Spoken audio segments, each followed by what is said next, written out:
Salut les petits potes, cette fois c'est Debout que je vais vous parler de These Savage Shores.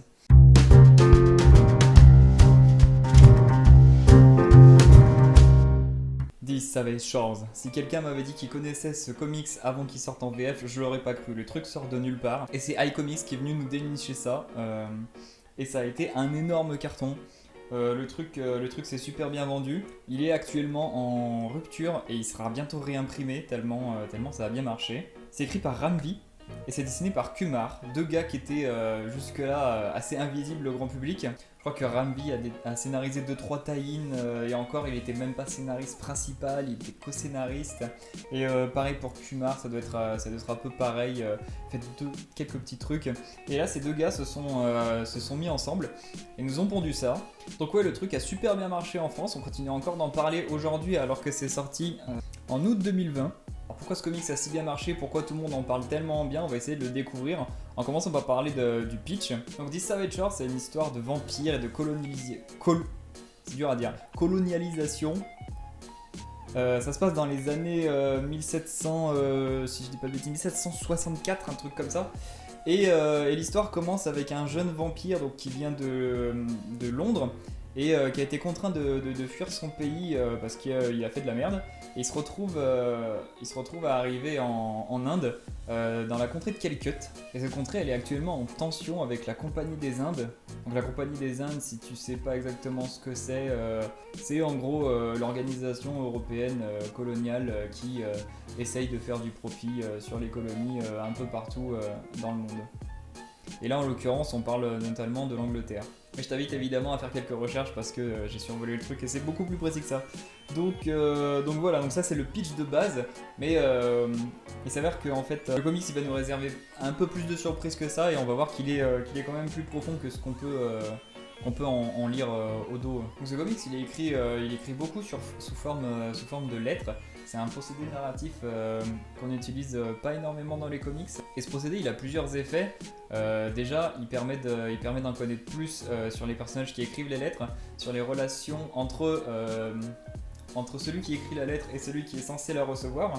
Il donne au lecteur des informations sur le contexte et sur les personnages et notamment sur leurs ressentis, leurs émotions sans avoir à passer sur les énormes monologues introspectifs qu'on avait dans les comics des années 80. Ça rajoute aussi un aspect dramatique aux comics et puis ça permet en même temps d'avoir ce côté contemplatif qu'on a en arrière-fond qui sont faits par les dessins, on en reparlera plus tard des dessins. Le fond du comics, c'est la dénonciation de la colonialisation et des effets qu'elle a eu sur les différentes colonies, notamment sur la culture, sur l'environnement, mais surtout sur les gens, sur leur quotidien et sur beaucoup plus de choses que ça. En gros, ce qu'il faut comprendre par là, c'est t'as la contrée de Calicut, qui sont bien, et t'as les Anglais qui arrivent, qui savent pas trop où ils sont, ils s'en foutent un petit peu. Eux ils sont là pour leur profit, ils foutent un peu la merde et ils en ressortent grand gagnant. Donc voilà, c'est ça qu'il faut comprendre. Donc maintenant, si on devait parler de particularité du comics qui fait que selon moi il est ressorti un petit peu du lot par rapport au reste, c'est pas seulement pour son histoire qui est très intéressante, hein.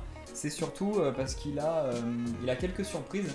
Notamment, première surprise, c'est qu'il commence par t'emmener quelque part, te prendre par la main, te mettre dans un endroit d'habitude de confiance en fait de ce que tu as l'habitude de lire et d'un coup en fait il s'avère que c'est pas vraiment ce que tu croyais, il te prend un revers, en fait tu penses lire une histoire mais c'est pas l'histoire que tu penses lire, si tu vois ce que je veux dire, et il fait ça plusieurs fois. Ça pourrait faire de déstabiliser un petit peu certaines personnes qui aiment bien être dans leur petit confort, dans leurs habitudes. Ça pourrait te perdre si t'es pas bien attentif à ta lecture. Je pense qu'il faut lire ça tout seul dans un endroit calme, c'est pas quelque chose qui se lit à la va-vite, ça se réfléchit un petit peu. Et le deuxième aspect qui ressort un petit peu du lot, c'est on va dire sur le dessin et ses couleurs.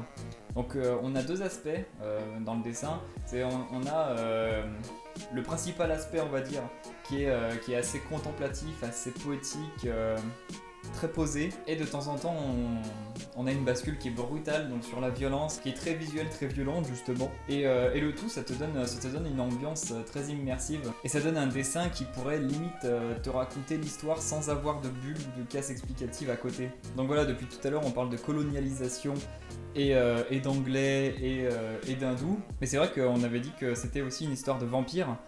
C'est là qu'on va passer dans le passage un petit peu analyse, parce que pour moi c'est une histoire de vampire sans en être une.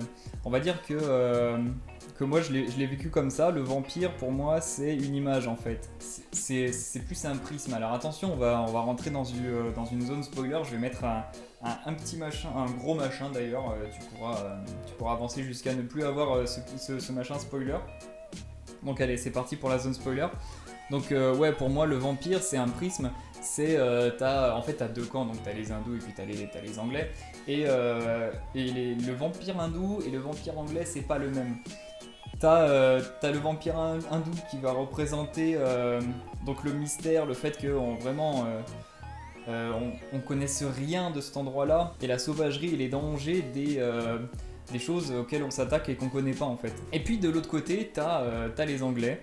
Donc t'as des vampires qui sont très sophistiqués, mais qui sont à la fois cruels et sanguinaires, et qui en fait à chaque fois qu'ils arrivent quelque part, c'est un peu leur endroit, ils font un petit peu ce qu'ils veulent, et ils vont avoir des surprises justement par rapport au vampire hindou, j'ai plus son nom.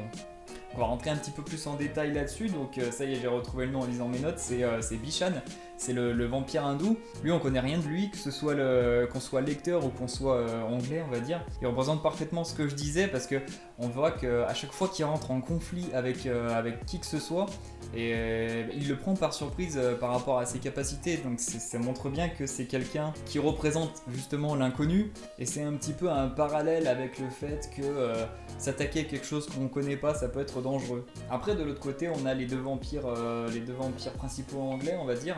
Donc le premier principal, c'est Alain Pierrefonds, donc c'est le premier vampire qu'on voit dans le comics. C'est le jeune impulsif qui fait un petit peu ce qu'il veut là où il veut. Lui, pour moi, c'est le parallèle justement avec l'Angleterre qui s'installe et qui fait un petit peu ce qu'il veut. Et le dernier vampire, donc lui, j'ai pas son nom, mais c'est celui à la fin qui a des ailes et qui est vachement balèze.